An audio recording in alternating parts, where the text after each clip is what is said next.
తాకట్టులో ఉన్న బంగారాన్ని విడిపించి ఆ రోజు ఆన్లైన్ రేటుకే మేము కొంటాం. Sharma gold company.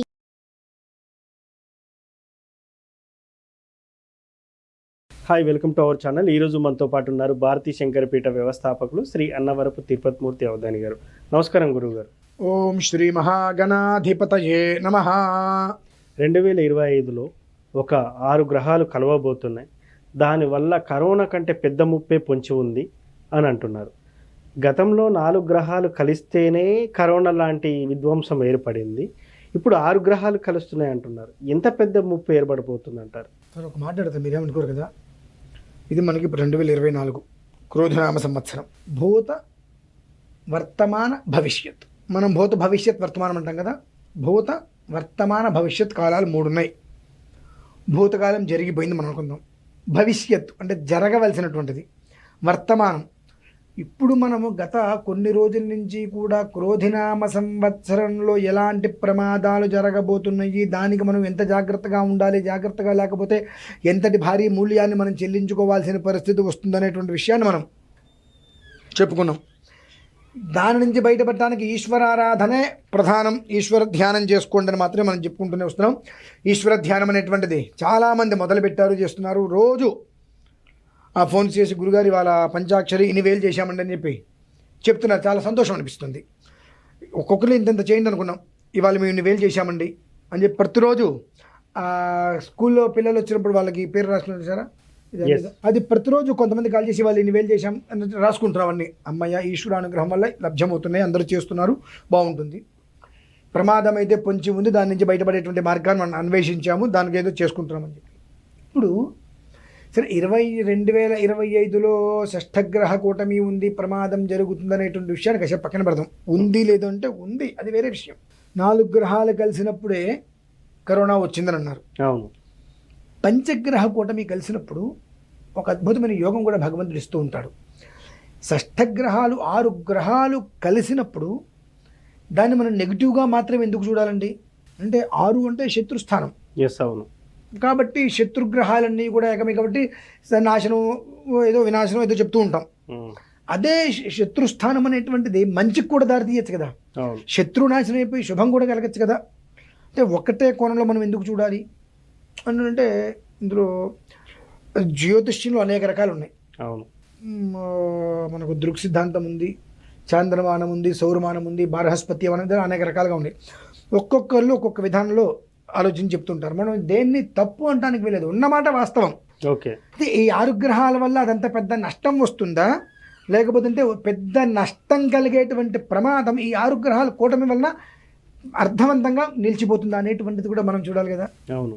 అంటే ఏ ఒక్కరిని మనం తప్పట్టడానికి వెళ్ళలేదు.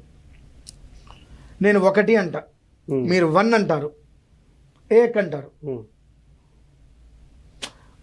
ఒకటే దాన్ని అనేక భాషల్లో అనేక పదాలుగా మారుతూ ఉంటుంది. ఏకమేవ తత్స్థానం చైతద్దేవా యజమానం అవతారస్యో అని.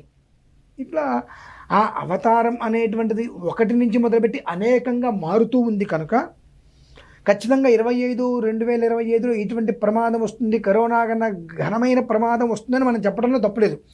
కానీ ఇదే 6 గ్రహాల కూటమి వలన అంత ఘనమైన ప్రమాదం అనేటువంటిది సగంలో నిలిచిపోవచ్చు కూడా. అంటే అన్ని కోణాలు మనం చూడాలిగా.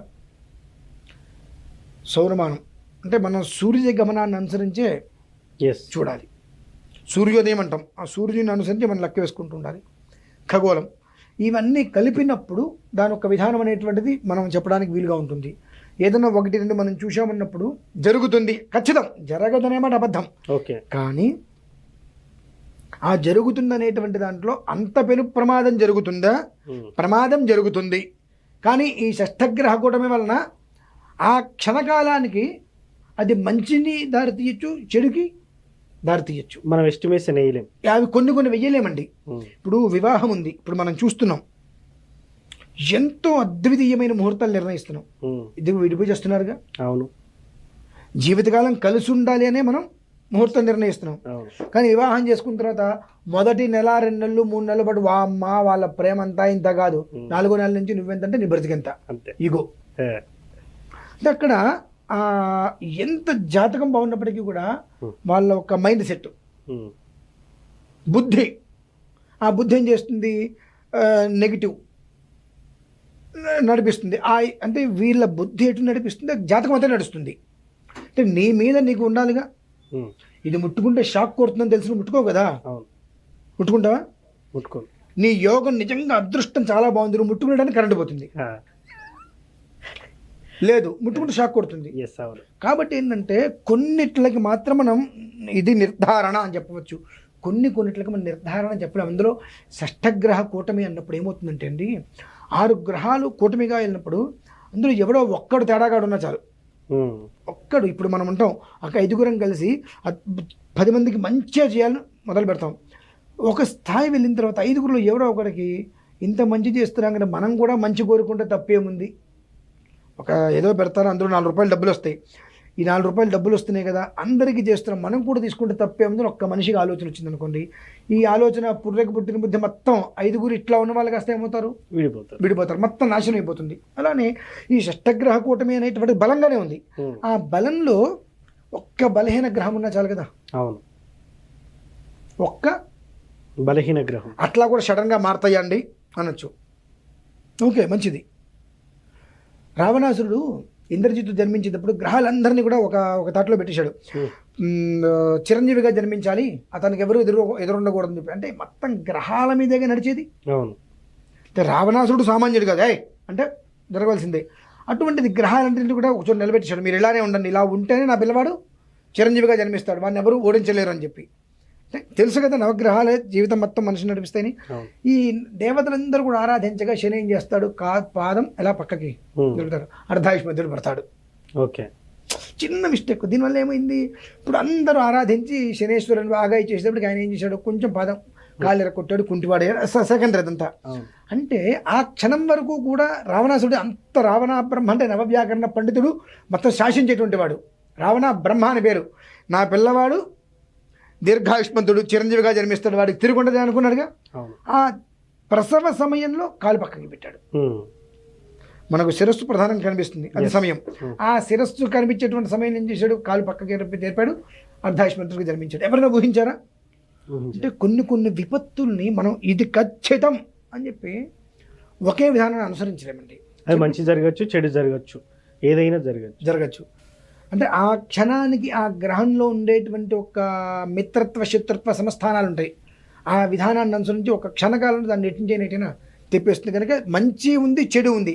ఆ చెడు అనేటువంటిది ఇదే షష్టగ్రహంతో నిర్వీర్యమైపోవచ్చు, షష్టగ్రహంతో బలం కూడా పడవచ్చు. కానీ నిర్వీర్యమయ్యేటువంటి పరిస్థితులు ఎక్కువ ఉన్నాయి. ఎందుకంటే ఇప్పుడు మనం అనుకున్నాం వర్తమానం, భూతకాలం జరిగిపోయింది. మనకు వర్తమానం అనేటువంటిది 2024 ఈ క్రోధినామ సంవత్సరంలో ఎంత క్రోధాత్మకంగా ఉంటుందనే విషయం తెలుసుకున్నాం. దానికి ప్రాయశ్చిత్తాలు మొదలుపెట్టని చేసుకుంటున్నాం. భగవంతుడి యొక్క అనుగ్రహం పరిపూర్ణంగా జనాల మీద ఉండాలి, నష్టం కాకూడదు అనే ఉద్దేశంతో ప్రయత్నాలు చేస్తున్నాం. భవిష్యత్తు ఇప్పుడు మనం చేసే విత్తనం భవిష్యత్తు మనకు పండు రూపేణ ఉపయోగపడుతుంది. కాబట్టి ఆ భవిష్యత్తులో వచ్చేటువంటి షష్టగ్రహ కూటమి అనేటువంటిది నష్టం ఎంత చేకూరుస్తుందో అంత లాభం అయితే, లాభం అంటే ఏం లేదు, నష్టం కాని లాభం అవుతుంది అంతే. ప్రమాదం అనేటువంటిది ఉన్నప్పటికీ కూడా ఆ గ్రహకూటమి వలనే నష్టం ఎంత ప్రమాదం ఉందో అదే గ్రహకూటమి దాని ఒక్క కారణం చేతే ఆ నష్టం కూడా నివారించేటువంటి స్థితి దానికి ఏర్పడిందండి. సో ఫైనల్గానైతే 5 గ్రహాల కలయిక వల్ల 6 గ్రహాల కలయిక వల్ల ఎలా ఉంటుందని చాలా చక్కగా చెప్పారు గురువుగారు. Thank you. సో చూశారు కదా, ఇది వాటి కార్యక్రమం. మరో కార్యక్రమంలో మళ్ళీ కలుద్దాం. Thank you. నేను మీ ముఖేష్, సైనింగ్ ఆఫ్. సుమన్ టీవీలో మీ పర్సనల్ అండ్ బిజినెస్ ప్రమోషన్స్ కోసం కింది నెంబర్కి కాంటాక్ట్ చేయండి.